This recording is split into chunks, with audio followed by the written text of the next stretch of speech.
too expensive, blah, blah, blah. I've heard it all, so no problem. That's right. Yeah. Well, everybody, thanks for watching. My name is Jason, and that's Tom. We are FFIB, and we're joined tonight by a very special guest, someone that we have been excited to talk to for years, literally years, Casey. Literally. We are joined by Casey Lynch from Lynch Northwest. You guys must live really boring lives. Years, huh? Well, true, but that does not discount this whatsoever. This is like dream guest status right now. Oh man, you guys need to have better dream guest status. There's famous like Pope Leo, and then there's knife famous like Mr. Casey Lynch. So it's just another level. Oh, sure, okay. It's another level. You're too gracious. It's undeserved. I'll post this in the group. It'll take a few minutes for everybody to roll in here. It's usually a little slow at the beginning, so we're gonna kind of slow boat this for a minute while everybody finds out we're live. Yeah. Well, I appreciate you guys having me on. This is super cool. You guys are a big deal. See, I'm talking to the big deal. You guys, everybody knows who you guys are. That's pretty awesome. This is a really cool deal. I think it was year 2 where Tom and I interviewed Eric Lesser from Spyderco. Now that's a big deal. Now that's right. And we both looked at each other and went, "What's left?" That's like the most important guest we could have. Now you're just slumming, man. Now you're slumming. Right. But I walked around all more chest puffed out, just excited, you know. So I think we've had him on 3 times now. So he's a cool guy, isn't he? So smart too. Just such a smart guy and a really good guy too.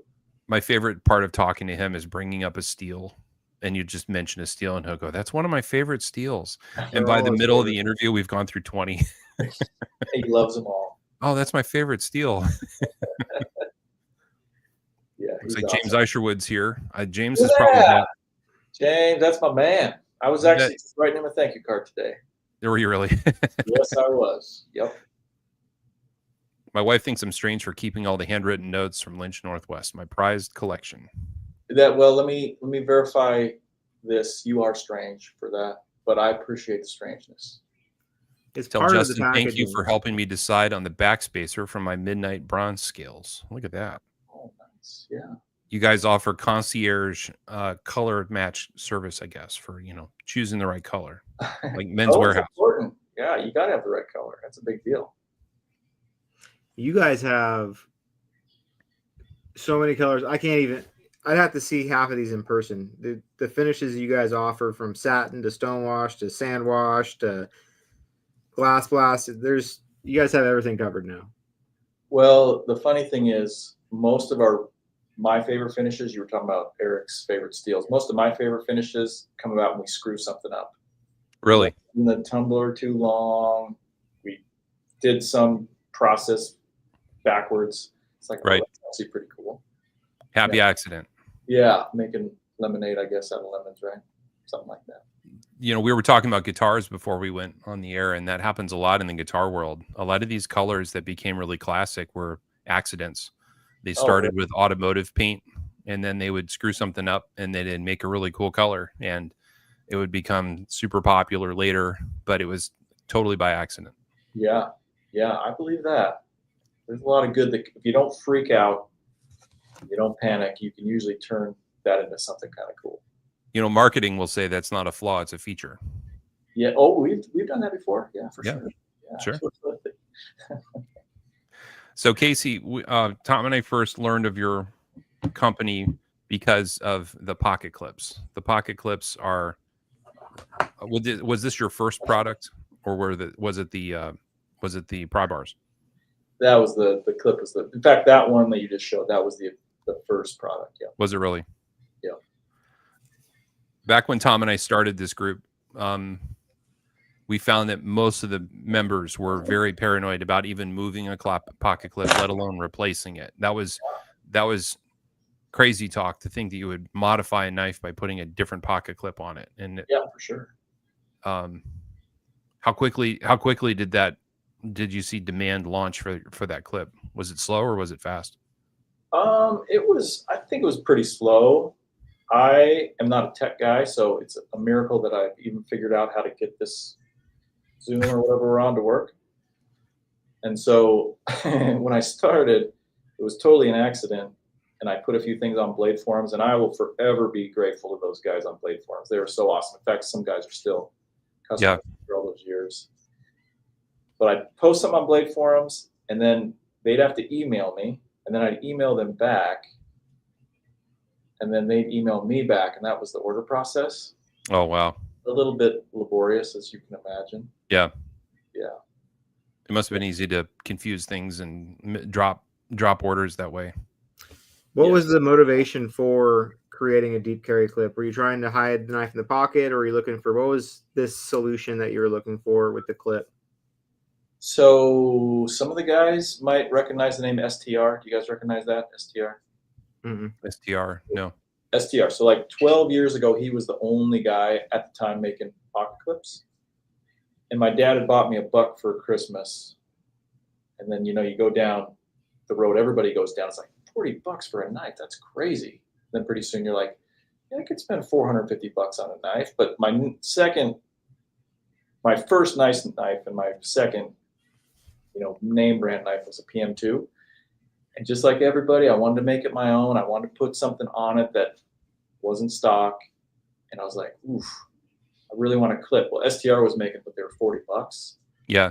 And I was married. I had a couple kids, and we were pretty broke. And I just knew my wife was going to kill me if I spent $40 on something like a pocket clip. And so I just said, I think I could figure out how to make this. So I have an art degree, so I just love that, you know, kind of creative thing where you're trying to figure out how to make something. It was so hard. It was so hard to figure out. And I sent out, because I didn't have any metalworking experience. And so I sent out 50 RFQs, 50 requests for quotes at different shops. I just Googled shops that did metalwork. I got one that said, we'll give it a shot. I got 49 no quotes. Wow. And so he did me a batch of like 100. And he came back when I was ready for more, because I sold through those on Blade Forums. And he's like, man, those were really hard to make. I'm going to have to charge you more. And I didn't have the money to pay the extra. No. He wasn't wrong. I mean, right. He was totally justified, because he had just really done me a favor by doing the first batch. So I just thought, I got to figure this out. So Brian Fellholter at the time was selling this little bending jig thing. So I bought one from him and then just figured it out. And let me tell you what, I trashed a lot of parts. We still trash a lot of parts, but I trashed so many parts trying to figure it out. So anyways, Tom, that's a long way of saying that I designed it because I wanted one, but I couldn't afford one. Was there a desire for like the concealability of the knife, or was it practicality for keeping it in your pocket better, or because it solves that? Obviously, it drops it deep in your pocket, it hides it, it's got better, you know, clearance than a normal clip. It solves a lot of little problems. Yeah. Oh, well, thanks. I guess the impetus was I love Spyderco clips, the OEM ones. I think they're awesome. And so I figured if I'm going to make something, it has to be different somehow, because I'm not going to improve on what they do. They have it dialed. Yeah, those clips are amazing. It's a fantastic clip. It's such a good clip. And they're beautifully done. They are super tough. So I thought, if I'm going to do something, it has to be a little bit different. And I just like the aesthetic of the deep carry. I thought, I'm an aesthetic guy. It's a driver for me. So it has to look pretty, or what I think looks pretty. Not everybody would agree, but yeah, so that was kind of it. I didn't want to copy what they were doing, and I wanted to make it my own. So that was kind of the next step. Was putting the hole in it, like, was that like a eureka moment when you figured out that's how I have to get to the screws? It was, because I tried a whole bunch of things. Like I tried 3 small holes where you'd have to drop each screw through, and I imagine that didn't work. And different shapes. Then I was like, I think actually I was talking with a friend of mine, and it was just that obvious idea, like the Spidey hole and the hole in the clip. So there's some symmetry there, you know? Yeah. And plus it works. So yeah, that was it. Just like, oh, the Spidey hole would work perfect for an access hole. Yeah. At what point did you decide to segue into the all access pass business? How did that happen? I think I've been doing the clip. So I was making every clip one at a time all by myself. I was doing it in my basement. Wow.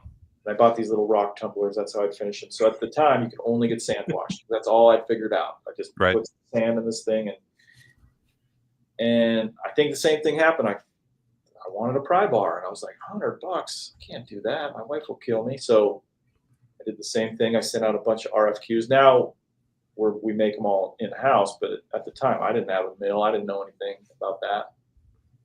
And there was a shop out of Portland that threw me a bone, and so most of the stuff that we sell is because I wanted one. That's the driver for almost everything. That's awesome. Yeah. I don't know if I that's know- good or bad, but that's how I operate for whatever I reason. know over the years the pry bars have been very coveted. Like you would drop them and they would sell out instantly, and a dealer would get a resupply and they'd be gone instantly. And the next thing you know, there were like collabs coming out of different colors, or and people would collect them. And I know a guy in the UK that probably owns 100 pry bars. There was a time where he had every release you did, he would find a way to get one. His name is Wayne. And yeah, it's just they became super collectible. And even now, you'll see guys selling them and they're looking for older ones. So did you ever anticipate that might happen, that they'd become a collectible? Or is this something that you purely envision to be a practical tool for people? Just a tool. And so it's different now, right? Like there's so many options out there and so much cool stuff that we're just one more company making pry bar. So it's not like it used to be where they'd sell as soon as we make them. But yeah, no, I didn't see that. In fact, during that period where we put them up and they'd sell immediately and dealers were asking for them, and I'm still kind of this way. I'd be like, whenever I sold one, I'd be like, oh, that's the last one. I'll never sell another one of those. And thankfully, I say this a lot, but I can't express my gratitude enough to people watching this, people who have bought our stuff. It's such a big deal to me because there's a ton of cool stuff to buy. Plus, you have to buy groceries, and you have to buy gas, and you have to pay your rent. And so when people buy our stuff, man, it's such a big deal. Well, what impact did COVID have on your business?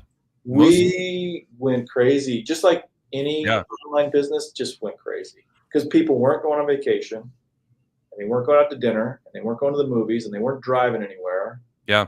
So they had all that extra money. Plus, they were getting the stimulus checks or whatever they called them. Plus, they were bored, so they were either watching TV or they were shopping. So what happened was, for a lot of businesses I know, and us to a certain extent, was you just thought, oh, this is the new normal. We'll just put out stuff, it'll sell immediately. Yeah. And then everything went back to normal. And you're like, oh, okay, what are we going to do now? So it was a good lesson to learn. Like, you got to be innovative. You got to continue to put out new stuff. You got to attack marketing from different angles, that kind of thing. But yeah, COVID was crazy. It was so crazy.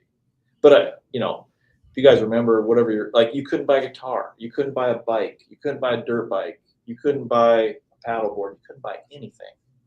It was so crazy. I got really into RC car in that time, and like RC car parts all come from China. So it was like I got this car, and then immediately broke it, and then it's just like shit out of luck. I can't play anymore. All the parts from China. Yeah. Yeah. And you couldn't buy a new one to replace it because nobody had any for sale. Yeah, it was bananas.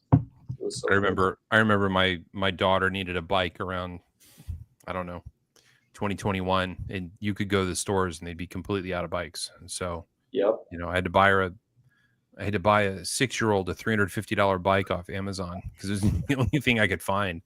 Or people were buying $350 bikes for $600 off of Craigslist because everybody was right grabbing that opportunity. But now I love bikes, and so I follow that industry. And there's so many companies that are starting to go out of business because they ramped up production, and all of a sudden the sales weren't there. So Rocky Mountain's in a ton of trouble, and Revel just went out of business. I think they got bought by somebody. But yeah, it's crazy, super crazy. I watched an interesting article with not an article. It was a interview with the president of Fender Guitar Company, Mm-hmm. and he was talking about during COVID, the demand, how much higher it went, and they estimate in that industry that 20 million guitars were made during COVID, and the one and done rate for guitar players is about 90%. So most people buy a guitar and they stop playing, right? So they estimated like there were just millions and millions and millions of instruments out there on the used and the secondary markets that nobody's using anymore, and they're all trying to dump them, you know. And meanwhile, they're trying to make new guitars, and they're trying to get people to buy a new instrument, not a used instrument, because they don't make money twice on it. Yeah. So the challenge in the industry is all these stores are out there being compelled to order new instruments, and there's just a glut of used ones. So we're seeing the same thing with knives, to be honest. And in our group, the secondary market that we're observing is that prices are down because everybody's got something that they want to offload. So, you know, prices come down when demand goes down. That's weird how that works. Just like they taught us in class. It's exactly the same. Yeah, we're seeing that too. There's a few companies that seem to be kind of above the fray when it comes to that. Like, I think ProTech is still selling stuff as quick as they can make it. Yeah. The guys like Koenig and Strider. You know, I went to my first blade show. You guys were both there, so you saw it. But man, some of those booths was bananas. There's a stampede. They sold out. Like, I think Strider sold out within like 2 hours or something crazy. And I don't know how much they had. But that's pretty normal. They're usually out of knives by 11 a.m. It's crazy. It was so crazy. Yeah. So there's some companies that are immune to that, I think, but almost everybody else is feeling it. And all the guys I talked to in the industry, everybody's feeling it. We observe a lot of aggravation and pushback towards like Benchmade. People they're not happy about the fact that there's less price competition. They're more inflexible on their pricing, so everything has to be the same. Sure. And then their prices are going up, not down, which is the way it goes. But they sell out everywhere. They're always out of stock everywhere, so they sell every knife they make. Yeah. Their economy isn't maximized yet, I guess. Yeah, and they make such a good product that it just makes sense that they have a lot of like government contracts, law enforcement, stuff like that. So that makes a big difference too. Yeah, that's not nothing. Yeah, definitely. Yeah. Can you talk a minute about scales? I remember when Tom and I started our group, this pattern scales, the Fibonacci pattern. Yeah. These were like rarer than hen's teeth. Like Tom and I knew 3 guys that had a set, and that was it. And you couldn't get them. And everybody just would tell the story about one time Casey made some, and then you came out with this series a little bit later, the anodized aluminum. Can you talk a little bit about that? I'm assuming you wanted a set. Yeah, no, that's same story. I wanted a set. Yeah. And so the shop that was the same as the Pry Bars, we do those in-house now, but the shop that was making them for me, I was just a small fish in their big pond, right? So I'm just one more customer, so they could only do so many at a time, and so that would limit how many that I could put out into the market. So the first batch kind of got eaten by scale, and then the revision came along, and it was something that you could do in-house. Yeah, and it's kind of the same thing, like, you know, Original Gold and Met & Boston. There's so many companies making cool stuff. Yeah. Back when I started the clips, like I've told people this before, I honestly don't think I could do this again. I just don't think I could, because when I started it, there just weren't many people doing it. Sure. Now there's so many super talented people making stuff. I don't think we could do it again. It's just different now. I mean, hopefully we could at least, you know, try to get something going, but it would be so much harder. So much harder. I own a lot of scales. You guys would make your way. You still do okay, trust me.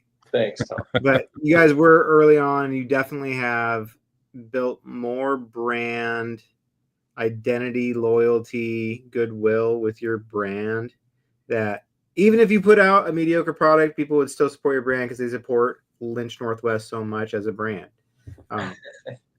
But yeah, your guys' scales kick ass. Like, I got these samurai scales the other day. This is now like my favorite pair of 3. And Oh, thank you. part of what That's I high think is praise, really cool 'cause about your product. your last one you wouldn't take out of your pocket, so you must really like it. Yeah, this what's cool though is like your art influence, like the Fibonacci pattern, this samurai pattern. Like it's really cool that you integrate stuff that's not standard on other brands. Like you don't see really cool geometric patterns and mathematical stuff like that. I think it's really neat. Oh, thanks, Tom. Yeah, we work hard to try to put out designs that will be appealing, and we've had some duds for sure. We've had put out some stuff that's like, ooh, that didn't sell very well. So We're not doing that again. yeah, right. There will not be a second batch of those. That's funny. Yeah, but I think almost any maker has that experience where you think it's funny too. There'll be things that I'll design and we put out. I'll be like, this is gonna kill. This thing's awesome, and it's crickets. And then some things we make, I'm like, the quality's good, but I don't love the design, and people really like it. So I don't know. It's kind of a guessing game. I do the same thing, you know. When you put out your Delica kit, I couldn't for the life of me figure out who it was appealing to, because to me a Delica is a small knife on purpose, and making it into an almost medium-sized knife defeats one of the design elements of the knife. And Yep. I was just like, I don't know, I'd rather have a pair of 3. I don't know why anyone would do it. And then most of my friends have one and they love it, and then you come out with a different color and they buy that one, and then you come out with a different color and they buy that one. And, oh, this one has speed holes, I have to have it, and then they buy that one. Yeah. Oh, it's faster. So, you know, man, it really found a niche. There's so many guys that are really into knives and they appreciate good knives and they love that one. So, yeah, even I can't. I'm close to this in many ways, and I still can't read the seams on the fastball sometimes. Well, that problem that you're talking about is compounded too, because the Delicas, it used to be $70. I don't know what they are now, probably 85. So you're spending more than the knife cost for the scales. Yeah. And it's like, ooh, who's going to buy that? So that becomes a really hard thing to navigate too. I mean, we work really hard to try to be as competitive as we can with pricing. Yeah. But there is a break point for everything. I mean, if we sold stuff for what I'd like to sell it for, because our margins are relatively tight, and I'm not complaining. I'm super grateful for every sale, but we try to stay inside, a certain bandwidth or parameter of Sure. what the market will bear. And sometimes that means the margins are pretty slim. But I mean, even so, you're spending $120 on Delica scales, and the knife itself was $75.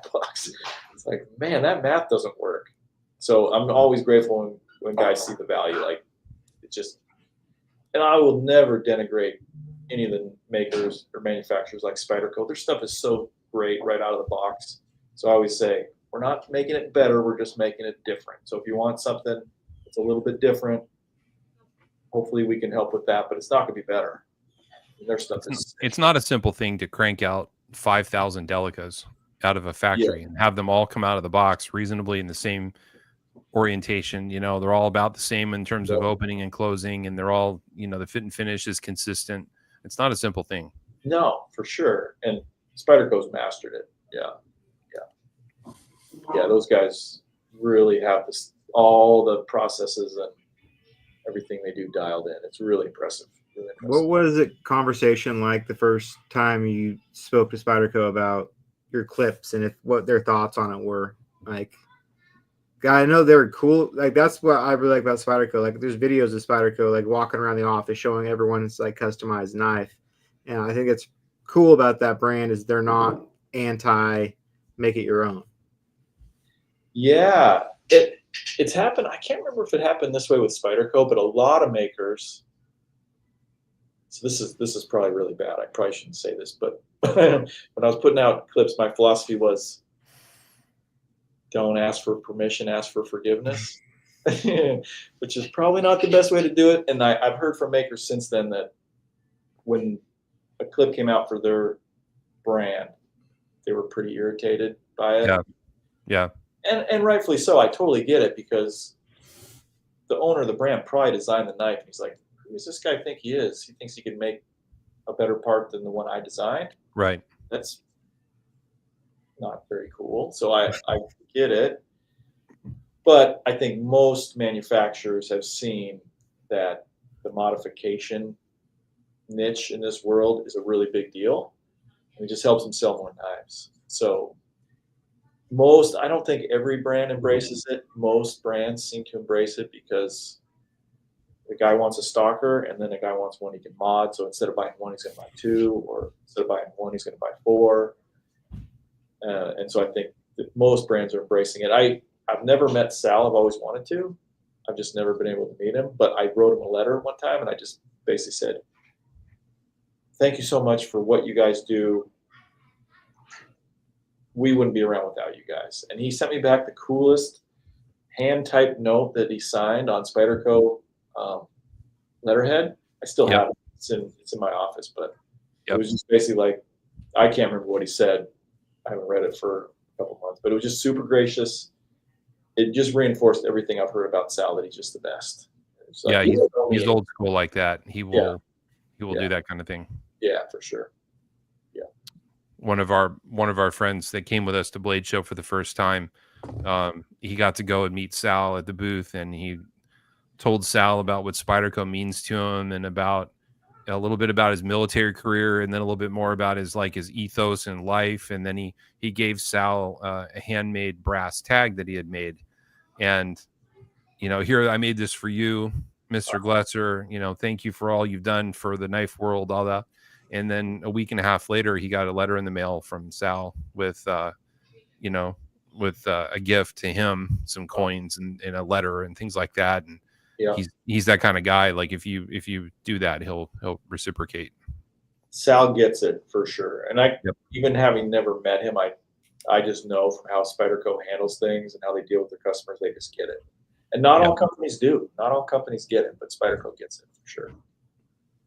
I've mailed them knives in the past that were broken, and I mail it to them and I say, "Hey, I don't expect you to fix this for free, but I love this knife, and it'd really mean a lot to me if you could fix it. And I can't get the parts, and you don't make this model anymore, but if you could figure it out and fix it, I'll pay you whatever you need to be paid to make it right." And 9 days later, it shows up in my mailbox, and it was $20 or something like that. And they fixed the parts that needed to be fixed, and they sharpened it for me, and they sent it back, and had a letter in there saying we did the best we could, based on what we got, and enjoy. And I thought that was worth $20. So for sure. Plus, it makes super loyal Spyderco customer, right? Yeah, they didn't know who I was. I didn't. Yeah. Pull rank. Yeah, and you're going to buy more Spydercos because they treated you with respect and they took care of you when you had an issue. Yeah, for sure. We look to them for inspiration and guidance on how to handle customers. Because there are times, anybody who deals with customers knows it's not fun sometimes. There's time. Most people, I would say most of our customers are awesome. But there are tough ones. And if you handle it with grace, usually it turns out good. But there are times when you're like, I cannot believe this guy. So you just got to learn how to just kind of push that away. Be like, I'm going to be cool about this, and it'll be fine. The internet makes that even harder, because not people just complaining on your email. People go on Facebook groups and post stuff about whatever. Then it's like, how do I deal with this in a public manner and protect my brand, but also protect what's going on? Yeah. I came across the post the other day where a guy was complaining about a deal gone bad, and he posted again about it, and 90 people jumped on, and they're like, "Would you stop talking about this? You've been complaining about this for years." And he was like, "Yeah, but am I wrong?" Everybody went, "No, you're not wrong, but we're tired of hearing about it." Yeah. That's how long this guy's been going on about this. And whoever the other guy was, I don't even know the facts of this case, but I guarantee he's like, "Man, I'm tired of hearing about it." Yeah. Oh, for sure. That's so true. And it's so easy to let that stuff just eat you up. So yeah, it's a skill that we've had to learn to be able to have kind of a thick skin. And again, most people are awesome, and we screw up. We'll make a mistake, and it's not super rare either. I wish it was super rare, but it's not rare. We're doing everything here in the shop, and so we'll make mistakes, and most people are awesome. If they get something with an issue, or it was we sent them the wrong color, or the wrong finish, or they ordered a stone wash and they got a sand washed or whatever. But it's funny, you can have 99 awesome exchanges where people are super kind and effusive in praise, and you can have one and that one bad one, and the one bad one hurts so much more than the 99 good ones feel. Yes. Yeah, which is so dumb. It's so dumb, but I think everybody struggles with that. But when you do screw up stuff, like, I mean, pretty obvious, it's a learning experience, but like sharpening, the knives I screwed up sharpening were worth it. They were worth it because I learned how to not do that again. Luckily, most of the knives I've screwed up have been my own, but I've had one customer where like, my bad. That was, and he contacted me, and he was so cool about the whole interaction that I couldn't believe it. I was so defensive, but I was like, in my head, I'm like, yeah, it's my fault. That was bad. Like, but he like had a conference call with me, went through like, this is what you need to fix in your sharpening. And I learned so much from that interaction about stuff that I screwed up, and like listening to a customer, like, I'm not mad. I just want you to be better at it for the next guy. And it was a really cool experience. Yeah. Isn't that so true that if you take it in the right spirit, it can be good. We like to call that paying for education. Education is never free. And so when we screw something up or make a mistake, it costs something, but that's just paying for education. And hopefully you make that mistake again. That's always the goal. So there's a lot of really big Lynch fans in the group, like a lot. But I'd say one of the biggest ones, he was not going to miss this. He is on vacation right now. He's going to pop in. So this is Blake. You met Blake at Blade, right? Blake. Oh, yes. I know Blake. Yep. Hi, Blake. Yeah, I'm seeing some names pop up, and Brian Roden and said Stevie and Adam McCoy. It's awesome. I mean, these are names. I don't know these guys personally, but I've seen their names come across, and we've emailed in a lot of cases. Sure. It's awesome. That's probably my favorite part of what we do is I get to help people provide for their families. We have 18 employees. Not all of them are full time. There's 18. Oh my God. And you were starting in your basement all by yourself, and I have 18 people. Yeah, dirt floor basement, by the way. Dirt floor basement. And it's probably like 14 full-time employees FTE, but that's my favorite part about this is hopefully giving people a good place to work, that they like the work, they're comfortable. I like to call the shop the island of misfit toys, because there's just a lot of broken people just like me. I'm a broken person, so I want it to be a place where people feel welcome and safe and all the things. But my second favorite part is just these awesome people that spend their hard-earned cash on what we do, and they're super gracious, and I see their names come across multiple times, and I'll see somebody's name and I'll be like, dang, he ordered again. That's so cool. Yeah, it's so cool. Getting repeat business is an underrated good feeling. Like, I love it when someone contacts me and like wants to send me more knives to sharpen. It's like I would have done it for free the first time, just to know that someone likes what I did enough to want to get it done again. Give me their precious knives without, they like what I did to it. I think American retail overemphasizes the new customer versus the repeat customer. We see it all, like, think about cable companies, right? They give discounts to people that aren't subscribed, but if you're a loyal subscriber, you don't get anything. And I see that a lot across retail. And to do something awesome for your repeat business, I don't know, it's just easier to have a repeat business than it is to have a new customer. New customers are harder to grow. So I don't know why you wouldn't be good to them, so that you can, the relationship grows over time, right? And you continue to do business together. Yeah. That's the ideal for sure. Definitely. Bacon Bit says he has at least 15 Lynch clips. Thank you, Bacon Bit. I wonder what the record is, Tom. I bet it's triple digits. It's got to be 500, right? It's got to be triple digits.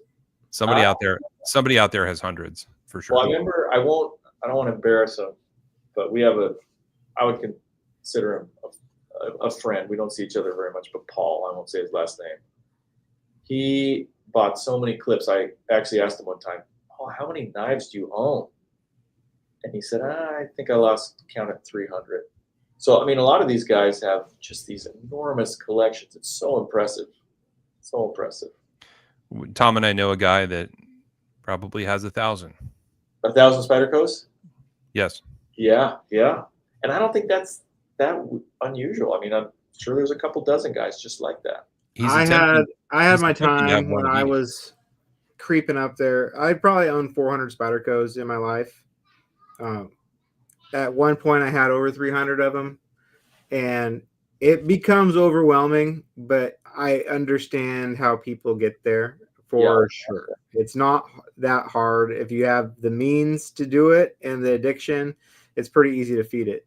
So, yeah, collections can get out of control pretty easily. They can, and Spyderco figured out the secret recipe, the sprint run. Because as soon as you have 2 or 3 PM2s in whatever configuration, and they put out a sprint, you're like, I gotta have it. I gotta have it. I gotta complete my collection. That was Honey, they're not going to make any more of these. I got to get one. exactly. Guys will hunt down those ones that they can't find, and that was such a brilliant marketing strategy. Blake says he has easily triple digits. He has about 100 thank you cards. I have more Lynch clips than knives, just in case. Nothing is worse than getting a knife in the mail and not having a clip to put on it when it arrives. You don't even want to carry it until you get the clip. Oh, man. I like where your guys' heads are at. Thank you. And thank you, Blake. That's awesome. Super awesome.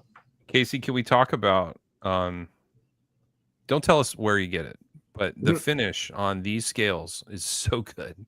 This anodizing, you call it hard anodization, which I don't know what that means, but I can tell you for sure it doesn't scratch. It's really scratch resistant.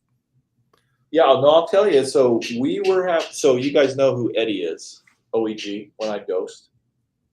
No, I don't. Mm-mm. Oh, he's a great maker. But he worked. So I met Eddie because we were sending our parts to get coated by Titanium Finishing in Pennsylvania. And that kind of inspired Eddie to start making his own stuff, which is a cool thing in and of itself. So now Eddie's a full-time maker, but he got there because he was coating our parts. So those parts were coated by Titanium Finishing. And they don't do that work for us anymore because they've shifted away to big commercial contracts like military stuff. Yeah. So they don't do the small scale stuff in the colors like they used to. But yeah, their finishes were so awesome. And they're just the coolest people too.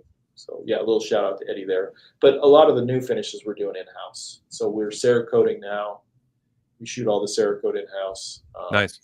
We can't do aluminum anodizing because it takes some really specialized, unique equipment that we don't have. We do that tie anodizing, of course, but who actually does the tie-in? Or when it says maker's choice, when I go to get an all-access pass, are you the maker that's dipping it?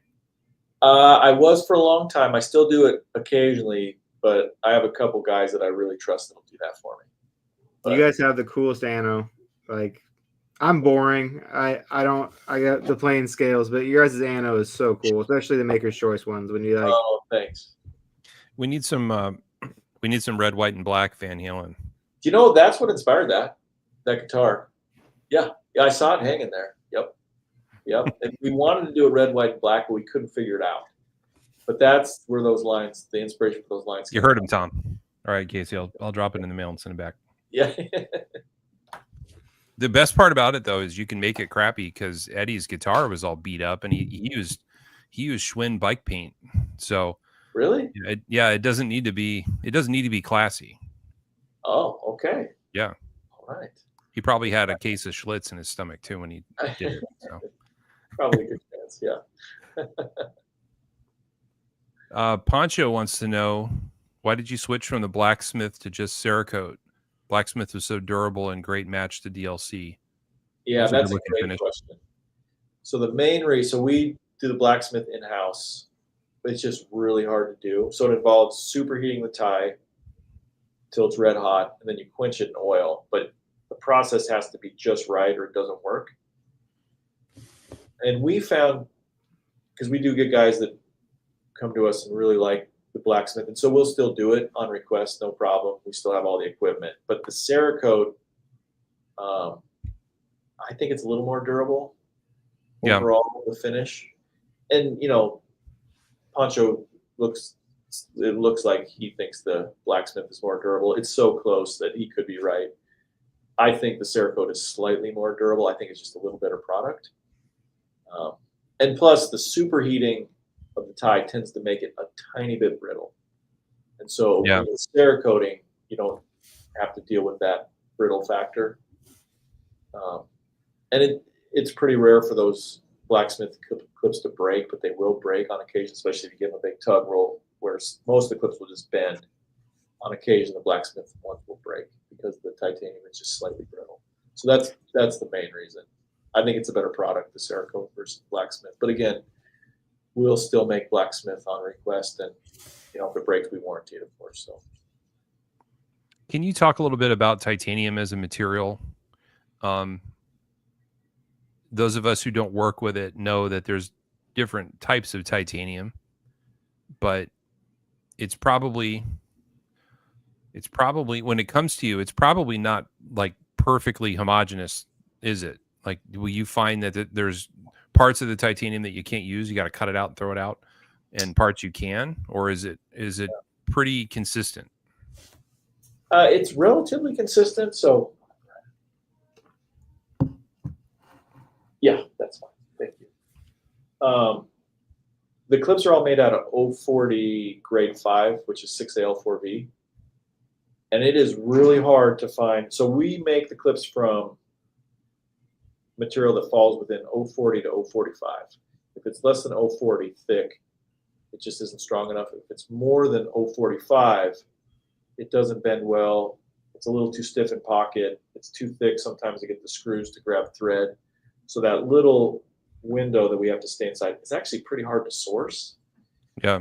And then on top of that, for some reason, if you get the wrong batch, it cracks. So titanium, when you're forming it, you have to superheat that U-bend. And if you get the wrong batch of tie, as you're bending it over, it'll crack. So it's pretty hard to find good material. But we have a good Probably can't send it back, can you?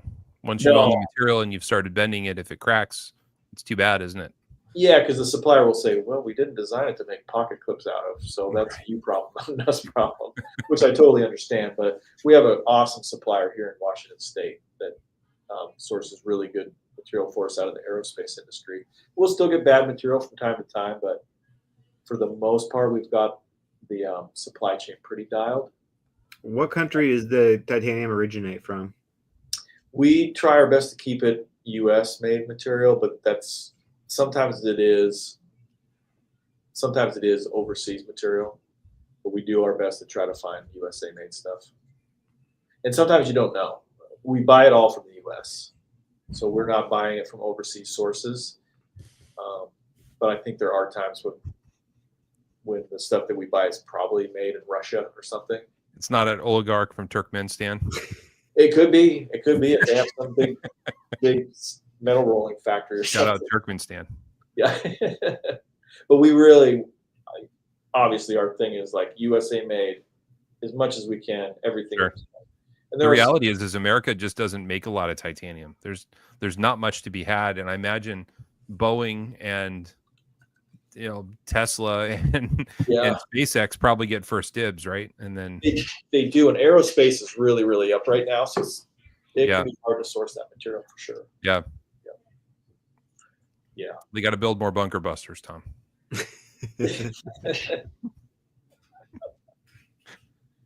So Casey, you've moved from accessories and pry bars and things into making your own knives now. Yeah. Tell us a little bit about what that was like. Was that another 10,000 hours? Oh my gosh. It's been so terrible, honestly. So much harder than I thought. Since we milled the scales and the pry bars, I thought, how hard could it be? Especially starting with a fixed blade. Right. Can't be that hard. Oh, so hard. We threw so many knives away. Oh my word. I'm embarrassed to even say. It's been brutally hard. The coolest thing that's happened during the process, though, I'm going to name drop here, and it's not because he's a friend. He's an acquaintance. I've only met him in person one time, but Tim Reeve has been so awesome I can't even tell you how awesome he's been.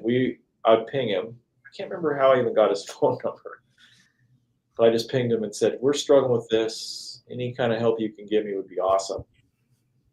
He called me up. He said, "Here's our feeds and speeds. Here's how our work holding is set up. This is the process we use." And I'm like, "Wait, what? You're telling me all your trade secrets?" I honestly couldn't believe it, because most of my work history before this was construction. Everybody's so cagey. They keep everything close to the vest. Nobody will share anything. Everything's top secret. Yeah. And here is like the guy in this industry telling me how they make their stuff. And Yeah. And it wasn't because he like owed me a favor or I'm super cool or anything. This is just who he is. He shares this with other guys who are trying to figure it out. He's just awesome. And so he really helped us. We were really stuck. He helped us figure out the right tooling to use, the right feeds and speeds. The work holding has been really hard to figure out. He was really gracious about that. So we finally got it to a point where it's pretty dialed. But the goal for us, I don't think our customer base is looking for a fixed blade from us necessarily. We hope that we're making stuff that guys like and think is cool and is really high quality and you can beat the crap out of it. But our goal is to make a folder, so that by this fall, my goal is to have a folder out. And there's so many cool folders out there, so it has to be different, right? So ours is going to have a disappearing clip that I've designed. And it's the first thing that I'll have patented. Wow. So I'm pretty excited about it. If we can get it to work, like I think it can work, it's going to be really cool. And there's nothing like it that I've seen. So that I want the knife itself to be awesome and beautiful and all the things, but a unique features, it'll have a disappearing clip. If you want to know if it's a hit or not, ask Tom. Tom has the hands of maybe a kitten or a baby, and he's very precious about hot spots. So if a clip is no bueno, Tom will find it. And Tom, I would love that feedback when we get that. That'd be awesome. Disappearing pocket clip is, man, you're singing his song. Oh yeah. There's so many knives that have been totally ruined because I can feel a little tickle in my palm. I don't like it. I'll be like, sell it. And he'll go, well, it hurt my hand. I'm like, it hurt your hand? You need gloves, Tom? You go, it is what it is. Knife gloves. Knife handling gloves. Knife gloves. Knife gloves. Yeah, we don't want you to have to wear knife gloves. We want you to be knife glove free guy. So that's the goal. Yeah. Why does that sound like a TV show? Knife gloves. It should be a TV show. From the 80s. Yeah. Yeah. Like Knight Rider. Knight Rider followed by knife gloves. Right. Yeah. Antimatter's watching. Oh, very nice. Any thoughts on a mini Sparrow? Seems like small fixed blades are all the rage. They are popular right now. Man, everybody's digging the mini fixies. Yeah, so our next knife, it's actually in production right now, is called the Swift. We're kind of doing a bird theme. And so Sparrow 7, the idea is I'm going to try to identify the length in the name. So the Sparrow 7 it's actually about 7.5 inches long. The Swift 6 is about 6 inches. And I think it's cooler than the Sparrow. So I did not design that knife. One of my guys, Justin, who, if you guys, if anybody here has emailed customer service, Justin is the guy. He's the best. So he designed that knife, and it is super cool, and I'm really excited about it. So we'll be rolling that out, I'm hoping, in August. That's awesome. It's just a little guy. Yep, just a little 6-incher. It's really cool, though. When you guys are designing stuff, like, did you have to learn CAD, or was that something that was in your background from school, or how are they designing these new shapes and stuff? Yeah, so I am an idiot, basically, Tom. I don't know how to do anything. So I could bend the clips, I would do the finishing and the handwork, but when it comes to the machine and stuff, I shouldn't even say this. I don't even know how to turn the machines on. It's so embarrassing. I wish I did. It's such a regret that I didn't learn how to do that. And I hope to going forward. But I found when you have a business, and I am not like some super great businessman, but I have found one of the cornerstone truths of any good business is to surround yourself with people that are better than you. So I have a really good couple of machinists, guys who do CAD, guys who can do all that complicated stuff. So when I'm doing design, everybody knows the term napkin drawing. That's literally what it is. I just have my pencil and my piece of paper. I'll draw it out, and then I hand it to my guy, and I'm like, "Can you do something with that?" It's so hokey, but they take it and they turn it into what I saw in my mind. So, yeah. I made this knife out of a Five Guys cup. Can you guys turn Yes. it into a knife? Exactly. Yeah. Well, that's how I design stuff. Is I'll draw it, and then I'll cut it out with a pair of scissors or like an X-Acto knife. Sure. And hold it, and then if it seems like it's moving the right direction, we'll 3D print it on our 3D printer, and then we'll start do some prototyping. But it literally starts as a piece of paper. Yeah. And Wow. then I talked to guys like Tim Reeve, who he knows how to run those machines. He's the guy that makes some of that stuff. I'm like, that is so cool. I am so lame. What a lame person I am. He's probably like, you can come out. I'll show you everything. You're like, I'm going to send somebody else. Yeah, let me send somebody who wouldn't be wasting your time. Right. I would be, yeah, for sure. Yeah, I'm going to reinforce what you said about Tim. I've met him a few times at Blade, and he couldn't be a nicer guy. And Yeah. I know 10 people like you that have called him with a question or reached out or hit him up, and he is as transparent as the day is. I don't know how to put it. Like he absolutely has no secrets, and he will help anyone who is interested in growing American made, stuff. If you're out here in the United States and you're trying to make a go of it, he will help you. And it's a very gracious thing in a world of, patents and trade secrets and all that stuff. He's an open book. So I think he realizes a rising tide raises all ships. So that's what he said. That super helpful. Yeah, that he has the belief that if the industry succeeds, he'll be successful. Yeah, that's a really unique way to look at an industry because most people don't look at it that way. Right. He just sees it differently. But I've talked to a lot of people with experience in industries outside of this. My experience is construction, but people in automotive or whatever. And the knife industry is super unique. This is just not how it usually is. The people are, there's some difficult characters. I think everybody kind of knows who some of them are, but for the most part, most guys are really awesome. And, not everybody's going to share like Tim does. That's just kind of his modus operandi. A lot of makers, good dudes, awesome makers will keep some things close to the vest, and that's totally understandable. He's just kind of a one-off. He's like an outlier. It's just really cool. Yeah. You mentioned Bill Koenig earlier. He's another one I know to be pretty transparent. He's helped a few friends of mine.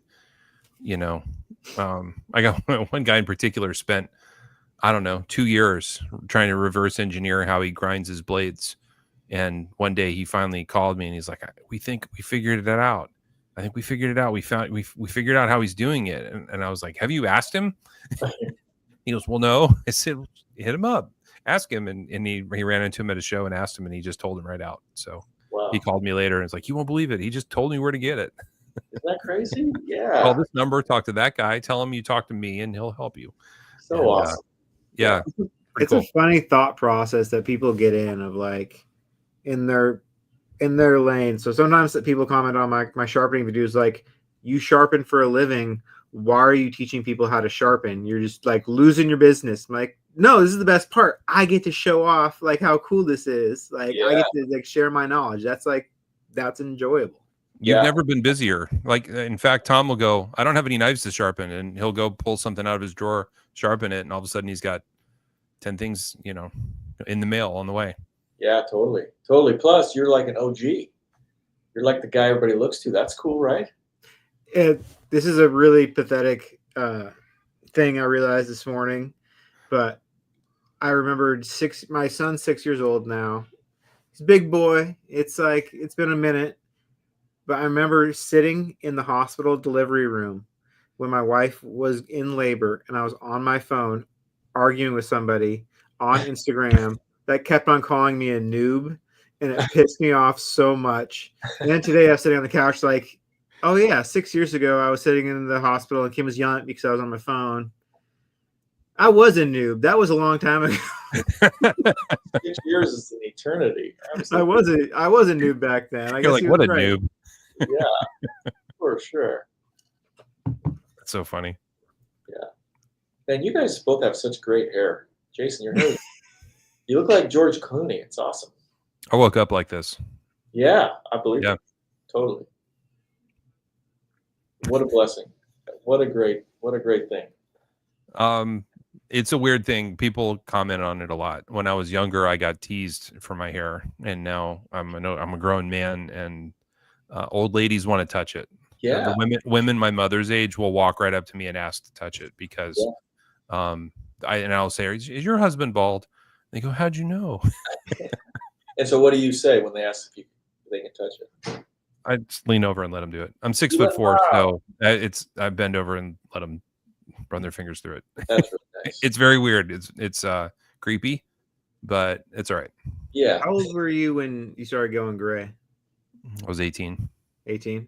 Was it like a big deal to you then, or because now it's cool? Like I knew it was an inevitability because my mom's brothers all went gray very early, and my mom went gray early, and usually your hair trends with your mom, right? So I knew it was going to happen. So I was only mad for like a minute, and I went, "There's nothing I can do. There's nothing I want to do about it. I'm just going to let it happen." Yeah. Luckily, it went everywhere at the same time instead of one spot. My uncle had a big comma on the front of his head. He had a big white comma for a long time, so it didn't go that way. It's very distinguished. Well, thank you.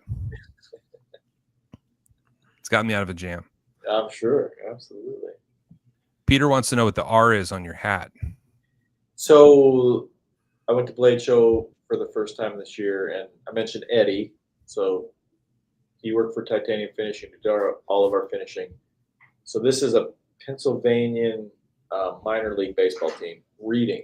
It's the Reading. I can't remember what their mascot is, but it's the Reading minor league baseball team. That is a fantastic hat. It is a good hat, right? So this is Keystone. That's like a Pennsylvania thing. Keystone. Oh yeah. They're the Keystone State, and if you drive through Pennsylvania, everything has a Keystone on it. Yes. Every overpass has one.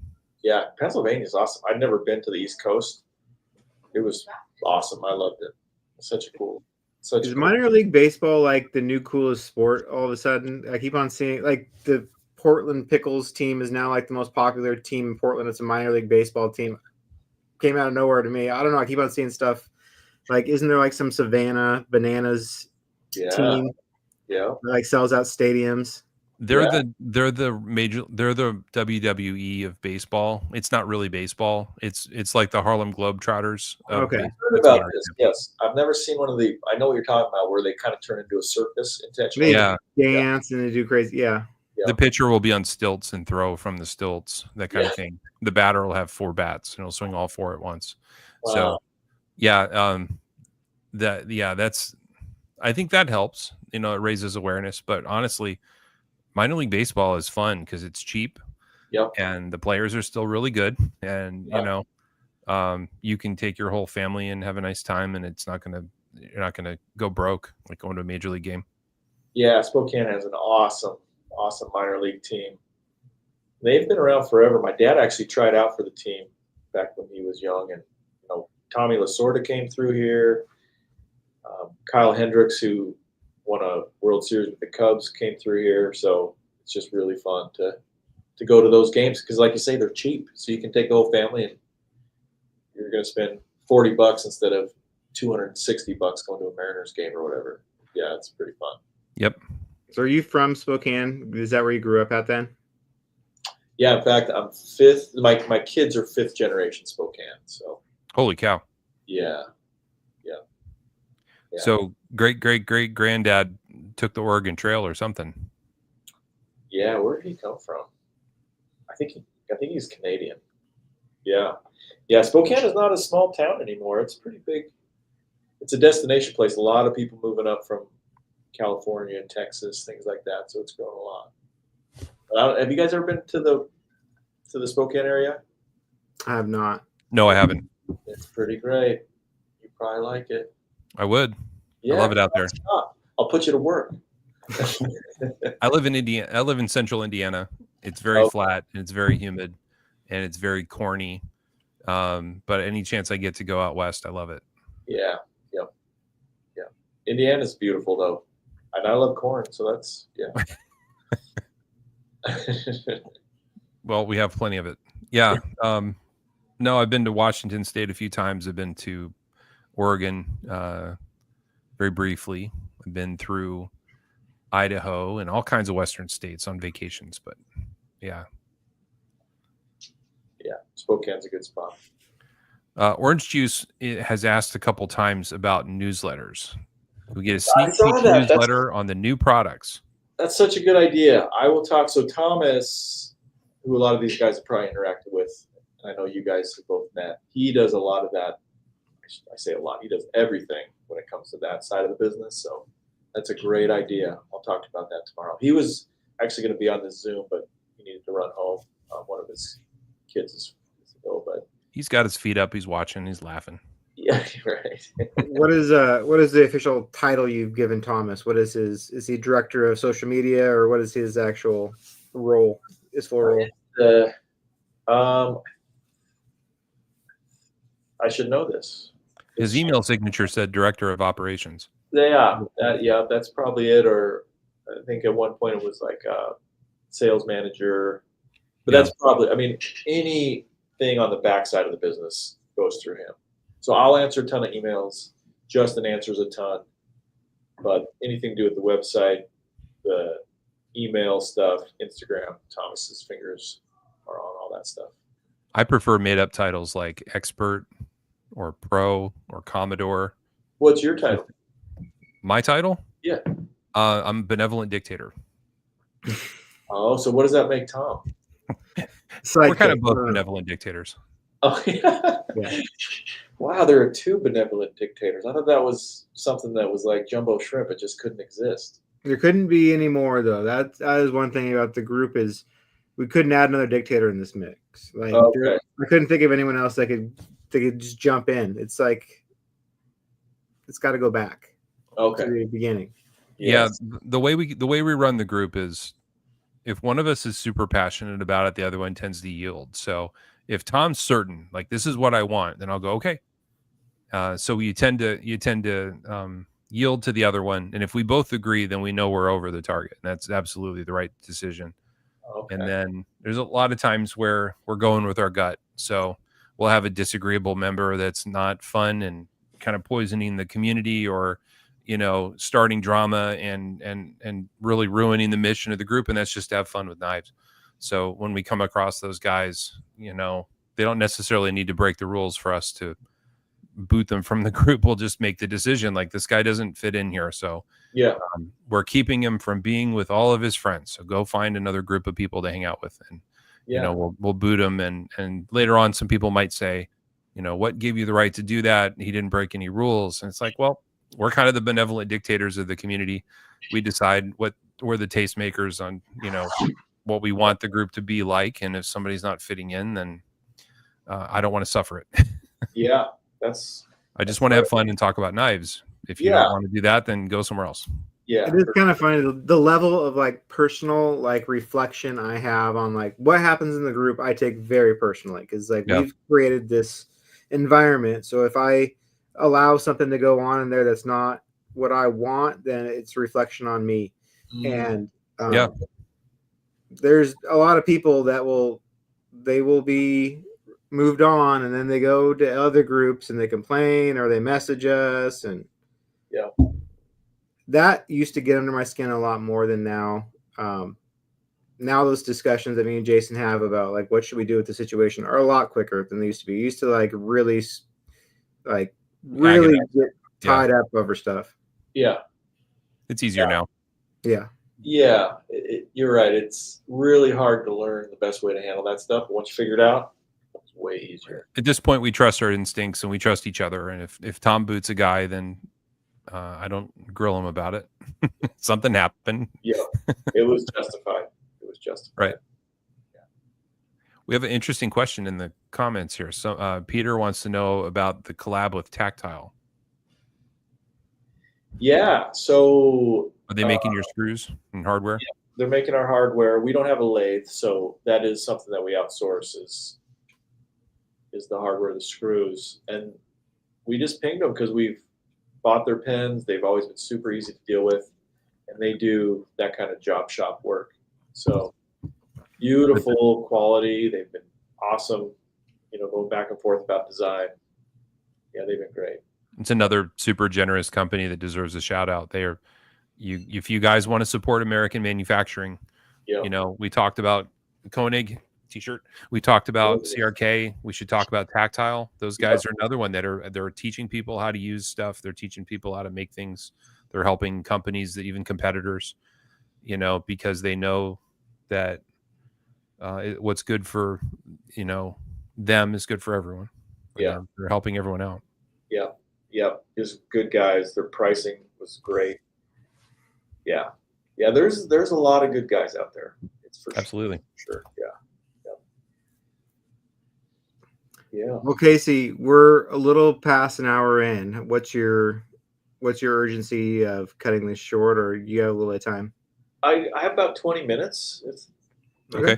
I don't know if anybody wants to hear me talk anymore, but I think they do. I think they will. Are there any other projects? I know that. Are there any other products that you've thought about making that you decided not to because you went into it a little bit and just went, man, this isn't worth it. I just can't do it. Boy, that's a good question.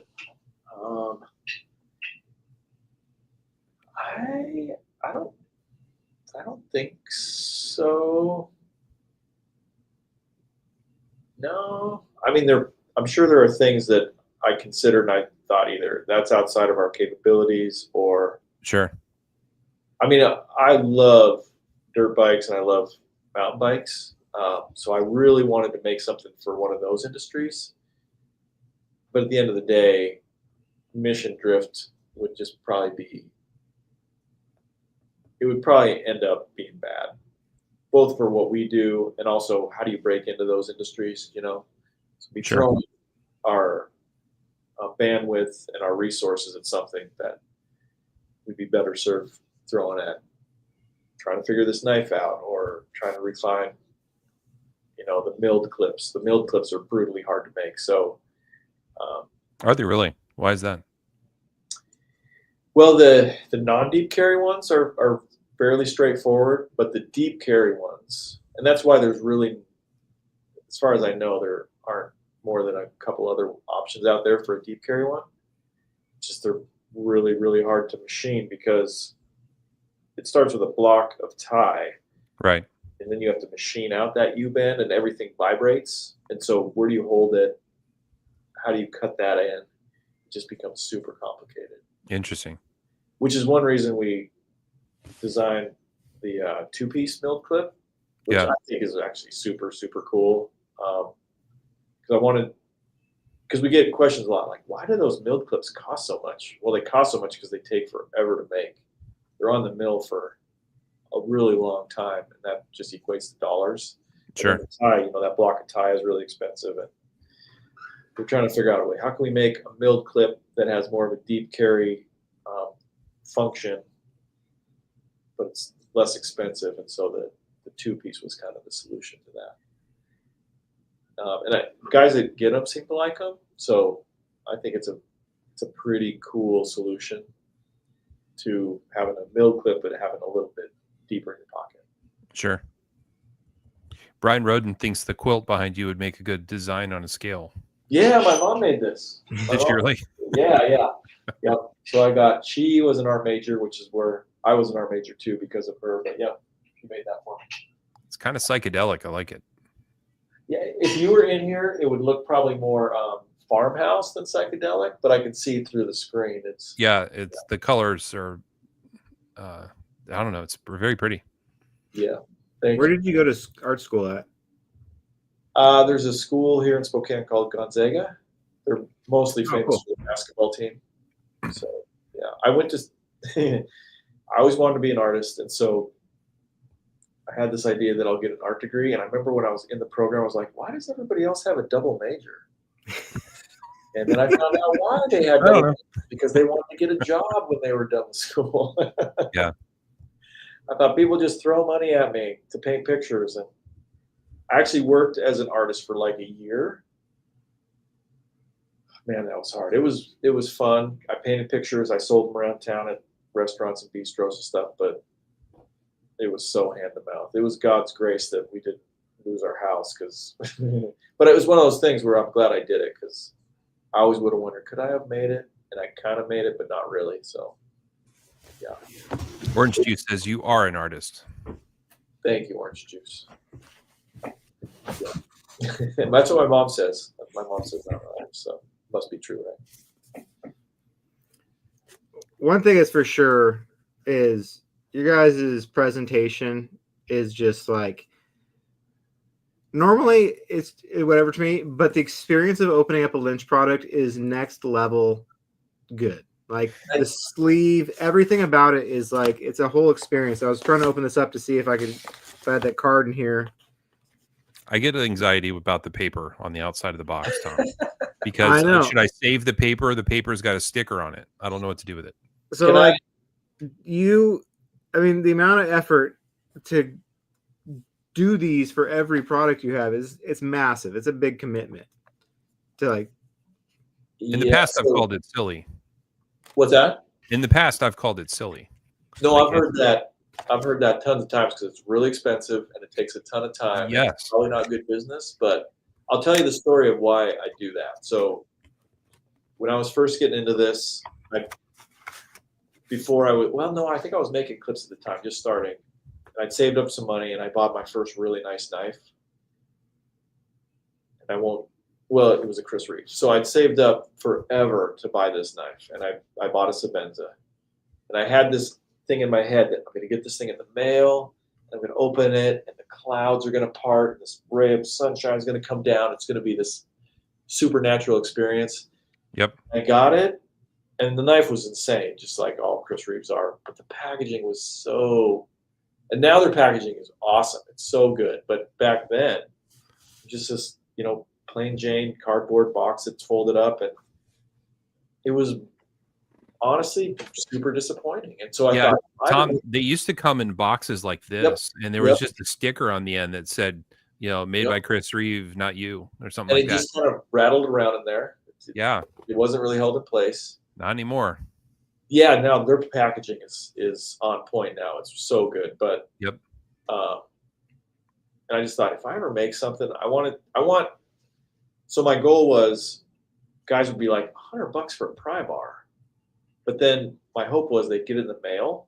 They'd be like, holy crap, this box is so good that it's worth it before I even get to the Pry Bar. Right. And that was back, nobody was really doing that at the time, or very few companies were. Now everybody's packaging is so good, because everybody kind of realized, like, we got to make the experience, because everybody does unboxing videos and all that kind of stuff. The experience has to be as good as the product. I will crow a little bit about that, because I think I was a little ahead of the curve when it came to that stuff. Because back when I started doing the Pry Bars, and people would say, I had friends who had businesses, they're like, what are you doing? Because it would take so long. It was agonizing. I'd get, we'd have 50 Pry Bars for sale, and it would just be excruciating. Write everything out by hand, package them all up, do it in the way that we do it. But I just knew, I was like, this seems stupid from the outside, but this is a really smart thing to do, because I can't tell you, because that was back before everybody kind of expected it, right? Like, there weren't videos and it wasn't a known quantity. So guys would get this in the mail. They're like, wow, this is awesome. And I just knew that it was worth it, because I'd get so many emails where guys would say, the part was fine, but the packaging was insane. And that was like, yes, that's what I want. That's what I want to hear. Yeah. So that was, and I geeked out about the packaging. So I'm actually kind of bummed out, because there's so much good packaging out there now. And a lot of the Chinese boxes, they have the cool magnet. Those are all made in China, because I'm trying to source those here. Nobody in the States that I've found makes them. So if you get a box that has the cool magnet, that's a Chinese box, whatever, that's fine. But can you make it spring loaded with like a touch latch? That would be great. Yeah. Like it pops. Yeah. Or one of those ciphers where you have to figure out how to open it. Right. Yeah, that'd be fun. Yeah. That's so funny. I'm imagining Casey, like young Casey early on. He like has to go to Michael's or Hobby Lobby you know, because he's ran out of boxes. So he's waiting in line, and the old lady was ringing him up, and she's like, "Are you making jewelry?" He's like, "No, I'm making pry bars." And she's like, "What is a pry bar?" "Well, it's a little bar that you pry with, you pry." And she's like, "Well, why not use a screwdriver?" And you go, "No, it's not that. It's different. It's better." I cannot tell you how many Bet times that I happened. answer that question. Friends of mine be like, "You sell those for how much?" I just use a Stanley screwdriver. It cost me 99 cents at Home Depot. I'm like, yeah, no, you're not wrong. Okay, go ahead. Yeah. I can open up a bottle of Mexican Coke with a lot of things, but nothing is going to be as cool as this. I mean, That's a the can, hope. what, like a can opener with a little bottle opener attached to it? That's just, it's not cool. It's supposed to bring. So I was having this existential crisis a couple years ago. I was like, we're selling these things, they're so expensive, and because they just are, because they're expensive to make. But am I just enabling people to waste money? Like, should they be buying groceries instead of buying this thing that they don't really need? And I had a really wise friend, and he said, you're bringing them just a little bit of joy. People like having nice stuff. Nobody needs a Tiffany necklace. You can get a Walmart necklace. It functions the same. I'm not equating our stuff to Tiffany, so please understand that. But just the idea that there is something special about having something that was thoughtfully made and is hopefully beautiful in your pocket. That's why you don't need an $800 Koenig, but it's really cool to have one because it's this little piece of art in your pocket. There's just something really magical about that. Right. I love Delicas. Spyderco is my favorite brand. A Delica will serve the exact same purpose. I have a bunch of Delicas, but there is something really cool about having that big honking Strider in your pocket. I don't know. I think anybody who's into this world understands that. So I'm preaching to the choir, I know, but. Well, there's a lot of people like me that just like having things that are good in their life, just like good things. Like I like good hoodies. I like good everything, like anything. I like good knives. I like good computers.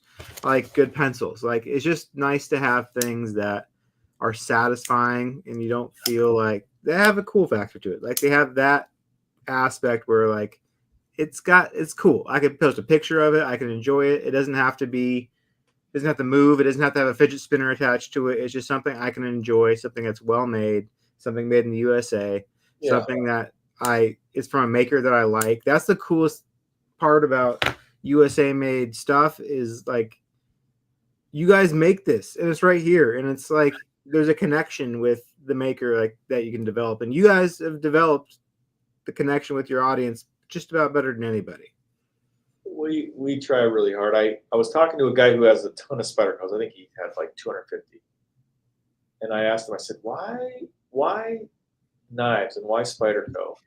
He said, and I think this guy's like in his 70s. He said, as far as I can tell, because I've worked in a lot of industries, the knife industry is the only industry that I know of in the United States where you can meet the guy whose name is on the package or the guy who designed your part. You can't do that with guns. You can't do that with cars. You can't do that with instruments. You can't do that with anything. I thought that is actually really, that's a great observation because, I went to Blade Show. Bill Koenig's right there. The Demko brothers are over here. Tim Reeve is right here. These are the guys making the parts. And you can just walk up and talk to them, and they're super cool. And there's not another industry like that. It's really unique. It's really unique.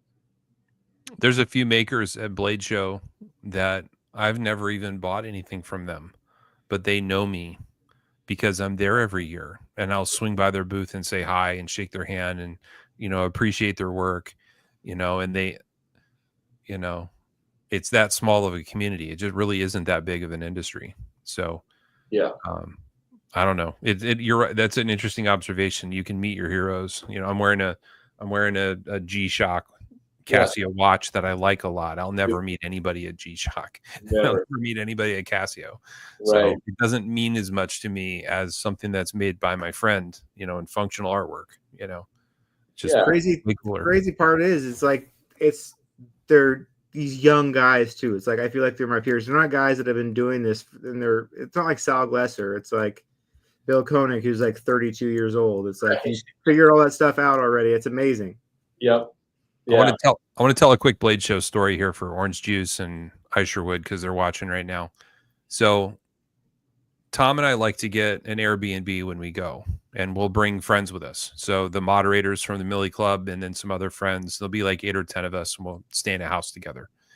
And because we're all staying together, we have a group chat, and the group chat allows us all to communicate with each other throughout the show and even leading up to the show. And as people are arriving in town, we can all communicate with each other.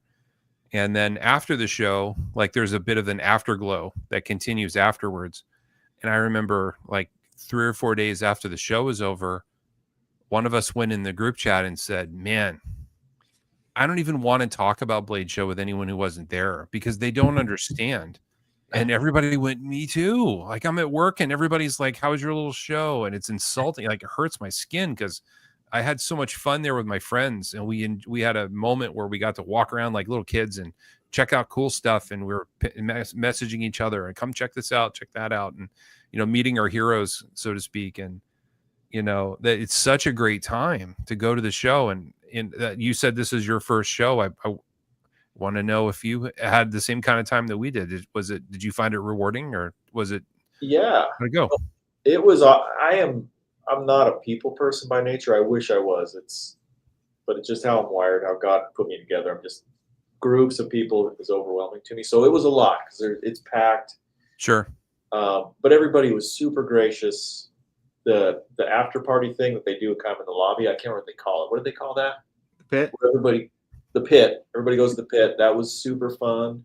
Yeah. And the coolest thing, and I think it's what you're describing, is you are with like-minded people. Yes. These are people that are into knives like you are. And so you always have something to talk about. You always have something to show. You know, guys were showing up in the pit with cases like, here's the new thing. And they're just handing around these $2,500 knives. Like they're not saying, hey, don't, be careful, don't drop it or don't flick it open. They're just saying, hey, try this thing out. This thing's You have to see it. You have to check this out. Try yeah, this out. They're just like, they know these guys get it. And so they don't have to put any rules or stipulations on it before they hand it out. They're just like, right. I just met this guy 5 minutes ago, but I know he gets it. Here's my knife I just bought. And it's cool. It's just guys who, when you find people that kind of understand that thing that you love, it's just really special. And that's what Blade Show is about. It's just really, you're surrounded by people who are just like you. And when you're into this weird world, that doesn't happen very often. It's more often people are like, do you have a knife? I'm like, yeah, here you go. They're like, whoa, this thing's kind of crazy. How much does that cost? I'm like, we just talk about that. Never mind. Hand it back. Like Jason was saying, you can't describe Blade Show to people that weren't there. There's a feeling, there's a buzz, there's like an electricity in the air and excitement, a giddiness, like childlike enjoyment of something. What's really frustrating to me is like every year me and Jason spend the whole year like, you can do it, guys. I promise you can do it. And there's always more people every year, but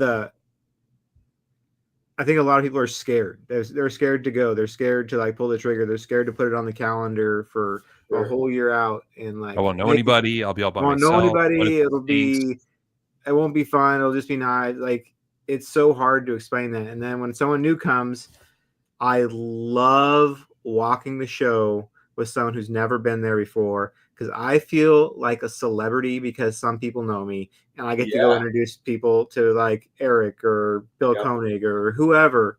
It's like that feeling. It's awesome. Yeah, for sure. So cool. Yeah.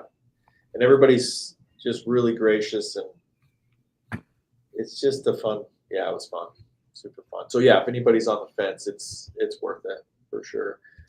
And it's crazy. There were guys walking the show all 3 days. Yeah. They were there all day, all 3 days, because there's a ton to see. But, all these makers are just really cool. So you can just walk up to somebody that you really respect and admire and have a 15-minute conversation with them, and they're happy to do it. It's Absolutely. just super unique. super unique. Well, Casey, we're running out of time. We're coming up against it here. We've been going for almost an hour and a half. So, what should we be anticipating coming next? It sounds like you got your 6-inch fixed blade, and then in the fall we can hopefully see a folder. Yeah, that's the hope. The joke around here though is if I say it's 2 months out, it's probably 6 months out. Unfortunately. So the goal is to have. Well, the Swift is designed. We're milling them right now. Yeah, we're milling the profile. We're going to go to heat treat. Hopefully this week. Then we get them back. We build the bevels and everything. So hopefully those will be ready to go in August, and then the folder. I'll probably being a little bit optimistic, but my goal is by October we'll have those out. And it's exciting.